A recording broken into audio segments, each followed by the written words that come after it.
Seorang wanita membagikan videonya menuai berbagai perdebatan. Sebab, tiang lampu yang hanya disentuhnya itu jatuh ambruk. Namun, pihak mal malah minta ganti rugi yang buat warganet geram.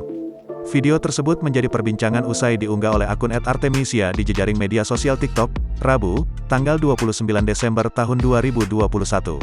Rekaman video menampilkan wanita mengenakan gaun berwarna merah muda berjalan dengan anggun di sebuah mal. Ketika dia datang berjalan menuju ke arah depan, wanita itu menyentuh tiang lampu di depannya. Tak disangka-sangka tiang lampu tersebut jatuh begitu saja. Sontak saja, perempuan itu menahan tiang lampu tersebut. Sayangnya, perempuan tersebut tak dapat menahannya dan jatuh ke lantai bersama dengan tiang lampu tersebut. Kaki wanita itu pun bengkak hingga berubah warna menjadi biru. Kesialannya tak berhenti di situ saja, pihak mal malah menuntut ganti rugi kepadanya.